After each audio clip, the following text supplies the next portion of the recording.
All right, everyone brace yourself for the complete collapse of society because it has already begun. It has already been set in motion. The fall of the Great Roman Empire 2.0. But instead of Rome, it's our great nation. It's the great United States of America. And instead of tribal barbarians, the attack is from the barbarians of the generation people usually know as the Gen Z. Yes, there you go. I said it. And yes, nobody is to be blamed but our Gen Z selves. It's because we made the blasphemous mistake of deciding to be smart. The unholy deserves to be thrown out of the Garden of Eden mistake of questioning the system, even if the system has become genuinely questionable.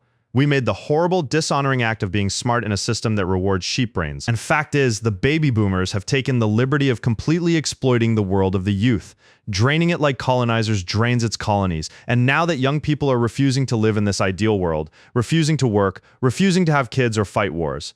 In response, we are just declared lazy, and yes, by the people who know the best. The elites are basically doing what every elite ever does at the collapse of every civilization. They are just getting more arrogant, more out of touch from reality, and yet still somehow convinced they are untouchable, basically speedrunning every bad decision humanly possible and acting shocked by it. The typical boomer user experience. Meanwhile, for the Gen Z, everything just keeps getting more expensive and more pointless. Everyone is a nihilistic philosopher at this point, yet we wake up and try to preach stoicism. And this is ironically funny because that's how Rome went out, to be honest. Centuries of bad calls stacking like a Jenga tower until the people couldn't take it anymore. And maybe it will end up a good thing because you may be able to build something good from its ashes.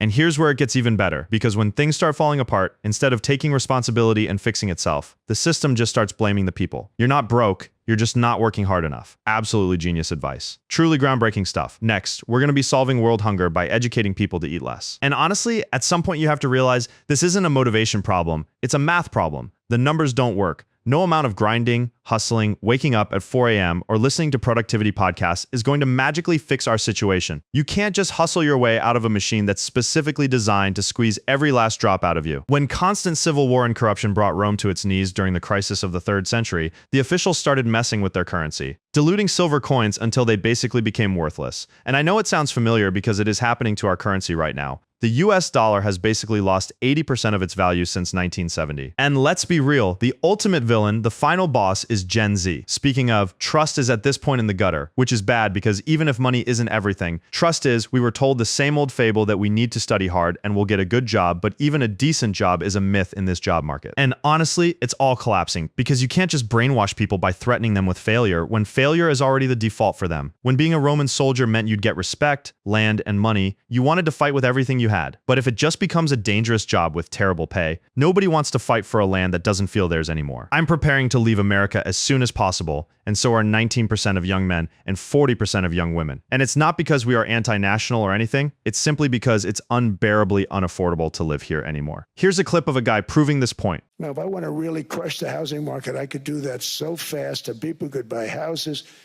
but you would destroy a lot of people that already have houses. I am very protective of people that already own a house, of which we have millions and millions and millions. And because we have had such a good run, the house values have gone up tremendously. And these people have become wealthy.